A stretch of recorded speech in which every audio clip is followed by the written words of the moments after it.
Hello, San Marino Community Church. This is your business manager, Skip Ober Miller. It's been 6 months since we made the transition to online worship. I'm here to give you a behind-the-scenes tour of how it all comes together. Let's take a look. It's important that you know online worship is here to stay. Even when we return to in-person services, whenever that may be, the session of the church has determined that our online platform is too important to the church's future to let slip away. We are connecting with our homebound members, people from the wider community, and even friends in other states. More and more people are discovering the quality of worship that SMCC has to offer. We're meeting with people who might never come through the doors of the sanctuary or fellowship hall.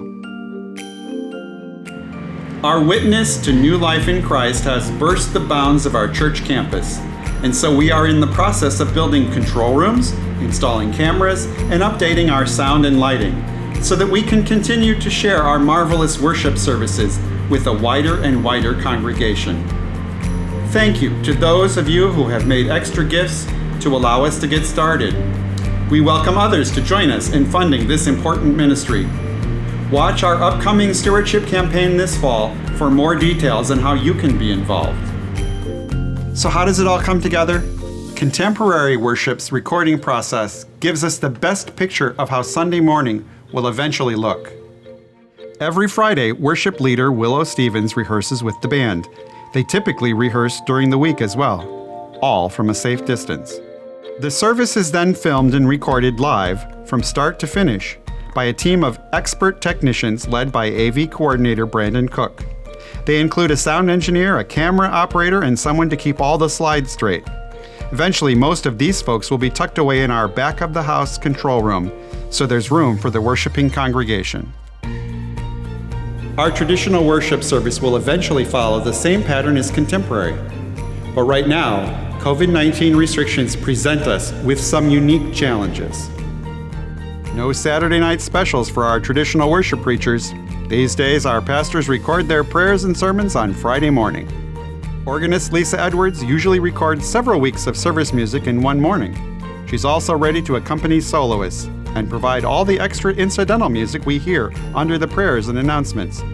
Brandon Cook takes the time to review and balance each of the sound recordings to ensure we're getting the optimum sound quality we have come to expect at SMCC. Speaking of music, singing in worship is now tightly managed to keep both singers and staff safe. Currently, no more than one person is allowed to sing indoors, even at a distance. So we've moved our quartet outdoors. Our video and audio crew are using all their skills to record a high-quality sound that still proclaims the gospel in song. It can take up to 3 hours to record several weeks' worth of hymns, anthems, and responses, but music director Peter Green, Lisa, and the singers always manage to rise to the occasion. The various elements of the traditional service are stitched together Friday afternoon by our video consultant Justin Hornick of 1545 Media. Justin's also helping us with the installation of all the new technology I mentioned earlier. Add graphics and bulletins created by our part-time worship assistant Amanda Yoon, and you have most of the elements needed for 2 great worship services. There's that old saying about not wanting to see how the sausage is made. But worship is hardly sausage. But then again, maybe it is. Worship is made of many different elements and the work of many different hands, encased in the love of God. And it turns out a lot more amazing than you might think, given what goes on behind the scenes.